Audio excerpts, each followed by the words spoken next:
Well, hello everyone. It is a humbling experience to present before so many distinguished scholars whose work I've read for years. So thank you for the opportunity to speak among you, even if it is virtually. Fittingly, as the last presenter, what I will share is not the details of the 13th century, but the 21st. For the last few years, I have been involved in a variety of online educational videos, interviews, and writings on the Mongol Empire. I'll briefly share with you some of the projects I've done, some forthcoming ones, and perhaps lessons for those of you wondering about utilizing the internet to share your research on the Chingisids and avoid some of the mistakes I've made in my own efforts. The idea to start putting material on the Mongols online was something that came to me out of frustration. YouTube, now owned by Google, is the internet's second largest search engine, and Google searches prioritize YouTube results. Unavoidably, people looking for a quick historical lesson turn there for a resource. There's never been a shortage of Roman, Crusade, Samurai, or World War II material on YouTube, but until recently, there was nothing on the Mongol Empire, or at least nothing of any quality. I took it upon myself to remedy the problem, armed with nothing but a webcam, several years of theater experience, and a pile of books on the Mongols. I started putting some humble efforts online. This was the start of the pen name a few of you may know me by, the Jackmeister. It was supposed to be temporary, but I never thought of anything better to replace it with.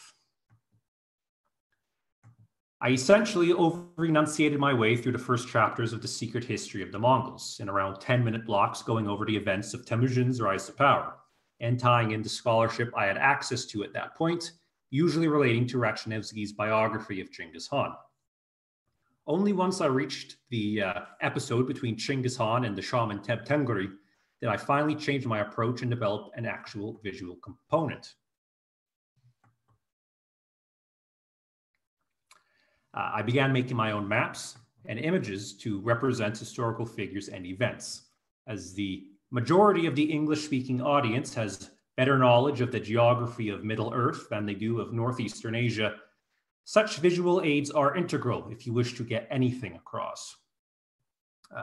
Taking advantage of primary source translations available online and access to scholarship through my university, I tried to answer questions plaguing me.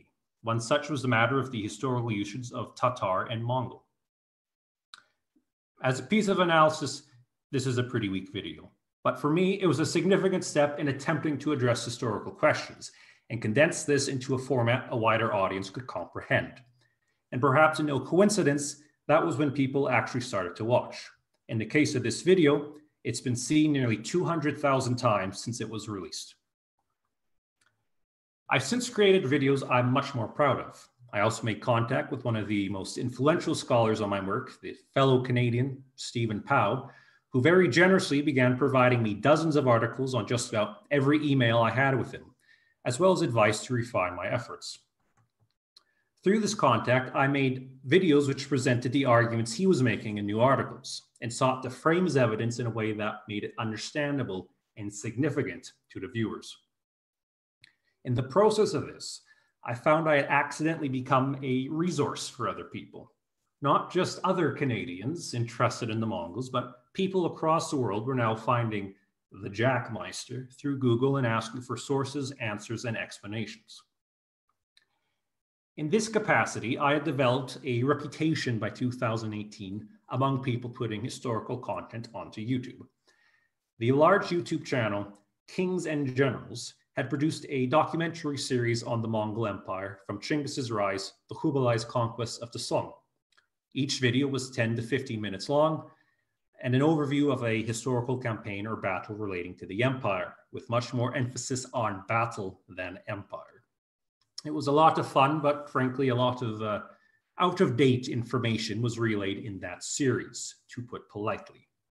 Despite this, their videos had done extraordinarily well. Their compilation of their first episodes on the Mongols has accumulated some 6 million views. The starter of this company, while happy with the performance, obviously, was not happy with the historical side, having to read hundreds of comments pointing out the inaccuracies. Some of these were basic errors, such as confusing the Tangut kingdom with the Kara-Katai on their maps, to stating that Chinggis Khan died in 1229 at the start of one video. Knowing there's more to be done, but wanting someone who could actually track down the relevant material, as much a problem as anything, they came to me. The initial proposal was small. I had suggested a 4-part series looking at the invasions of Japan, Fall of Yuan, invasions of India, and Timur's invasion of the Golden Horde. I was given total control of the script, aside from light editing for word flow and time, and an obvious focus on military matters. Obviously, they would do their own narration, animation, titles, and all that. Fine by me. Within hours of the release of the Invasion of Japan video, they were asking how we could expand the series. People loved the video and the fact that it was beyond what you would find in a similar length video from other channels. Rather than just focusing on a battle, I had tried to tie events into the larger context of Kublai's life, his dual identity as Mongol Khan and Chinese emperor, and financial situation brought on by the attacks, such as we could discuss in 16 minutes. From there, our cooperation has expanded. From an original 4-episode plan, it's turned into 16 videos so far. Some on military campaigns, another series explaining the structure and aspects of the Mongol army, and a biographical work on Subadai. And this week, 2 videos, one on the attempted Franco-Mongol alliance against the Mamluks, and another on Mongol tactics, which relies heavily on the work of Dr. Timothy May. 3 of these videos I've written have each gained over 1 million views from people all over the world. Altogether, these 16 videos have nearly 10 million views. Frankly, most historical documentaries on YouTube are garbage. Part of the problem is scale. Most YouTube channels, as to get a wide an audience as they can, try to cover as many historical topics as possible. The smaller the team making these videos, the harder this is. You cannot become knowledgeable on numerous historical areas, know the historiography, while also writing, recording, editing videos in a consistent manner. And the advantage of this company, Kings and Generals, is that they have the scale to have multiple writers, editors, animators, all of these things, so that they can release all the Roman, samurai, Ottoman stuff they want, researched by their other writers, while I work exclusively on this Mongol material. Because of that, I have weeks or months to prepare an individual script, order materials, talk with historians, and collect as many primary sources and scholarship as I can. For instance, I spent much of the last winter preparing the script for this video here, which is among the ones I am most proud of. Tracing the career of Nogai from the Berka-Hulagu War through the so-called second invasions of Hungary and Poland until his final conflict with Tokhta Khan, this was, as far as we could tell, the first visual media produced in English on the attacks on Hungary and Poland in the 1280s. In researching it, I had the kind advice of many scholars, some of whom have presented at this conference: Michal, Stephen, Balazs, as well as Dr. Peter Jackson. There are a few things about it I would change if given the opportunity today. For instance, Michal had pointed out to me charter evidence for the whereabouts of King Ladislaus that I didn't know at the time. But we produced a step towards a more accurate representation of the event for a wide audience, when there wasn't even a representation prior. To date, over 550,000 people have watched it since its release in February 2020. On a personal note, while researching this, I stumbled onto the topic for my MA thesis. As well, since the start of 2020, we have begun another series, a weekly podcast on the Mongol Empire, which people can download and listen to for free. This is more detailed than the videos, as each episode is both longer and not restricted by visual demands. Because of this, it has much more time to actually talk about historiography, arguments, and the primary sources. The series started with an overview of nomadism and the rise of Chinggis Khan, and is now up to the reign of Kublai, some 40 episodes later. Aside from providing listeners an overview of the empire and recent historiography, in the summer we've made another addition to this lineup: interviews I've done with historians in the field. A few of them have taken part in this conference. I never thought I'd have the chance in my life to have a discussion with Timothy May on the Mongol army and also horrible portrayals of Chinggis Khan in films. Yet, this is in an interview you can listen to. One of the benefits of these podcasts is that they lend themselves well to telling events over multiple episodes. For example, we produced perhaps the longest media representation of the Great Western Campaign of Batu and Subadai, a 5-part series. This was 4 written scripts covering the campaign from its launch to the withdrawal from Hungary in 1242, totaling over 100 minutes in length. After this, we concluded with our first interview, a 2-hour-long discussion with Stephen Powell on his recently completed doctoral thesis on that same withdrawal. On a whole, the podcast has some 600,000 unique downloads for the year so far. Each episode averages some 10,000 downloads, putting it in the top 5% of podcasts worldwide. To accommodate the varying interests and reading levels of viewers, we've been experimenting with multi-pronged approaches. Everywhere that we have accessibility. This is you can see this in one of our most recent projects, a biography of Subadai. Only a few months ago, a very popular biography of Subadai was put on YouTube, which was garbage, politely.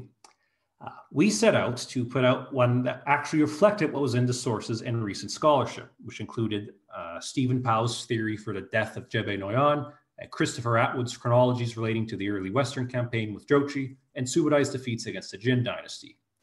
For many viewers, this was the first time they'd ever heard anything about Subadai being defeated in battle. And for many, it was the first they had heard beyond hysterics relating to the Battle of Mohi. This is just what we ended up releasing. So a 22-minute long video that was sort of for the general audience. Extended version of that same script, 40 minutes in length, going into greater detail and the historiography. And then also released was an annotated script, which included all of the footnotes and citations.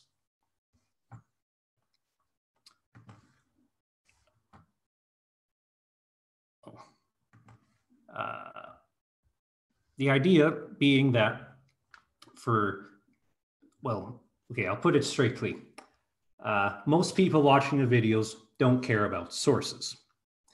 They will just be confused by all of the text on screen saying where all of the information came from, and they will miss the point of the video. But there are people for who this matters a great deal.